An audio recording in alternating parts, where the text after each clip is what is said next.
안녕하세요. 이번 악성 코드 피해 사례에 대한 유형 및 그에 대한 예방책이라는 주제로 발표를 진행하게 된 김수연입니다. 먼저 저의 연구 동기 및 목적을 설명드리겠습니다. 연구 동기는 첫 번째로 4차 산업혁명이 시작되면서 정보의 중요성이 커진 것이 있습니다. 정보의 중요성이 커지고 악성 코드의 피해가 증가하면서 정보 보안의 중요성이 더욱 부각되었습니다. 얼마 전 저희 주변에서도 해킹이 일어났던 사건을 기억하시나요? 그 해킹은 페이스북 메신저를 통해 이루어졌습니다. 이렇게 두 번째 동기는 우리 주변이나 뉴스 기사에 다양한 피해 사례들이 등장하는 것을 보며 이러한 주제로 탐구를 해보고 싶었기 때문이었습니다. 이 연구의 목적은 먼저 사람들에게 악성 코드에 대한 경각심을 심어주기 위한 것이 있습니다. 그리고 이러한 피해를 막기 위한 예방책을 제시하는 것이 이 연구의 두 번째 목적이었습니다. 마지막 목적은 어떤 악성 코드 유형이 가장 많이 침투하였으며 그 침투 경로 중 가장 많은 것에는 어떤 것이 있었나였습니다.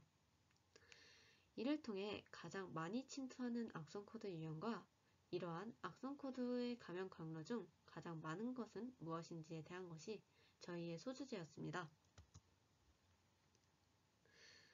이론적 배경은 다음과 같습니다. 악성 코드란 컴퓨터, 네트워크, 사용자에게 악영향을 끼칠 수 있는 모든 소프트웨어를 말하는데요. 악성 코드에는 정말 다양한 유형이 있습니다.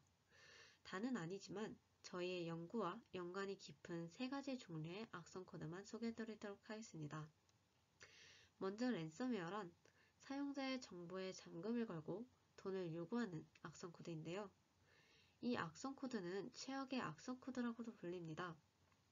그 이유는 이 악성 코드를 건 공격자만이 이 잠금을 풀 수 있기 때문에 치료와 복구가 어렵기 때문이죠.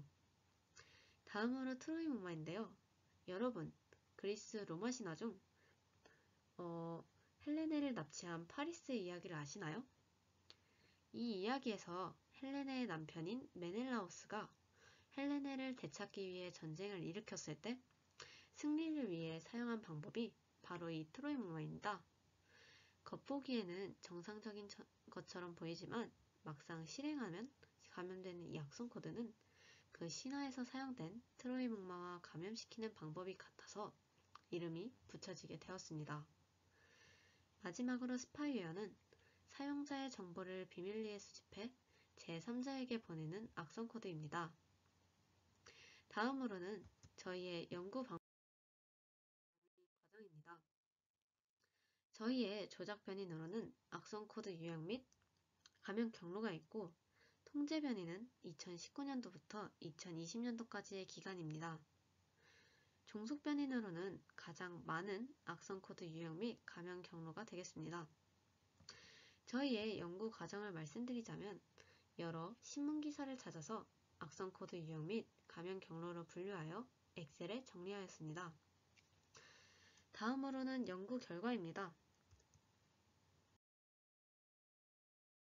총 100여 개의 기사를 찾아 정리하였고 이것을 표로 나타낸 결과 랜섬웨어가 14건, 스파이웨어가 8건, 폰북이 그 뒤를 이어 6건이 되었습니다.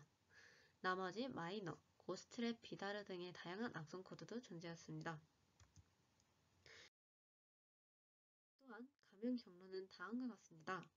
메일이 26건, 파일 다운로드가 20건, 웹사이트가 5건으로 그 뒤를 따랐습니다. 이렇게 사용된 악성 코드들은 대부분 정보 탈취의 목적을 달성할 수 있는 악성 코드들이었다는 것도 알게 되었습니다. 마지막으로 결론 및 제안을 말씀드리겠습니다. 저희는 처음에 악성 코드의 피해 사례에서 어떤 악성 코드 유형이 가장 많았고 이 악성 코드들이 어느 경로로 가장 많이 침투하는지에 대해 알아보고자 했습니다. 이 탐구를 진행하면서 랜섬웨어와 스파이웨어가 가장 많은 피해 사례를 일으킨다는 것을 알게 되었습니다.